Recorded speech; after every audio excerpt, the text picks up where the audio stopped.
This is episode 126 of The Creative Giant Show. I'm Charlie Gilkey. Thanks so much for joining me today. Today's episode is a requested reading of a previously published post on Productive Flourishing named Stop Lying and Start Creating. The key idea is that we creative people are particularly adept at making up stories and lies that keep us from doing the work. This is especially true about quote-unquote research, which can be a particularly sophisticated way of hiding from the work you need to do. Ready? Let's do this. Welcome to the Creative Giant Show, where we go behind the scenes about what it means to live a life full of creative and professional success. Creative giants are talented, Renaissance souls with a compassion-fueled bias towards action. Now, here is your host, Charlie Gilkey. Creatives have a talent that perhaps exceeds our ability to create.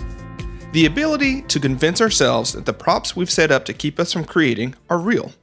There's always organizing, list making, office cleaning, chores, research, or toenail clipping to be done. I often wonder if that's why so many creative people resort to meta-doing so quickly. After all, we can always come up with creative ideas, lists, dreams, and next actions. That's one part of what we do that we love. Ideas are fun. Doing something with those ideas and sharing them with others, well, not so much sometimes. While we're meta-doing, we're in a comfortable space. No one is evaluating our work, that demon of a critic that we envision is at bay, and we can continue to tell ourselves that we're doing something productive. We're planning, or organizing, or clearing our head, or whatever. In other words, we're crafting a believable fiction for ourselves that puts layers of obstacles between us and the creative work we need to do. And since the story only has to be believed by the creator, we can remain in our safe zone. But I'm researching. The way I see this tendency manifest itself the most in creatives is with research.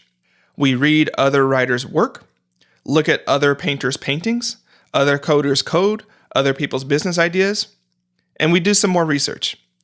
We collect research that discusses the research of others. And then we label the research, categorize it, file it, and put it in the other piles of research that we have.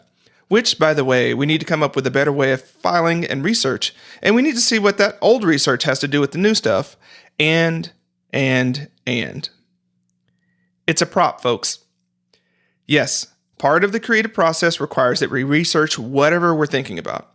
But if you find yourself nodding your head at what I'm saying, you know that there's a point in which you have enough information to do something. And there's a point in which you're using research as a way to get around creating. No amount of information or inspiration is going to solve the problem, for the problem has nothing to do with information.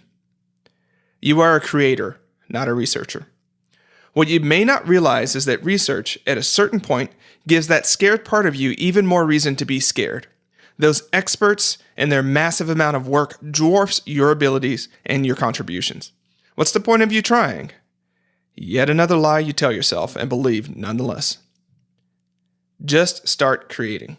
If I've called you out, you're no doubt thinking, oh crap, what now? Where do I start? Pick a topic or idea. It doesn't matter which one, and start doing something with it. If you're a writer, commit to picking a topic and write 300 words about it. If you're a designer, commit to freehanding the frame of the idea in your head. If you're a painter, start the broad strokes on the canvas. If you're a coder, define a problem or function and code the solution. If you're a leader, pull people into a room and start talking about those ideas. Whatever you do, create something in the world today, right now, for an hour. Even better, give yourself 2 hours to get some real progress on it. Make it crappy, but make it. You don't have to keep it, love it, or share it, and you can undo anything that you've done. But you can't undo or get back the time you've spent creating fictions for yourself. Now, go and create something. You'll feel better. We're having some great conversations in the Creative Giant Campfire, our free Facebook group. Search for Creative Giant Campfire in Facebook to join us there. It's where we're grabbing these suggestions, but we're also sharing prompts, microposts, and other content that helps us stand tall together. And if you're digging the Creative Giant Show, I'd really appreciate it if you'd leave a rating or review on iTunes. If you're not familiar with how to do this, there's a walkthrough available on the podcast page on productiveflourishing.com. Thanks. Thanks for listening to the Creative Giant Show.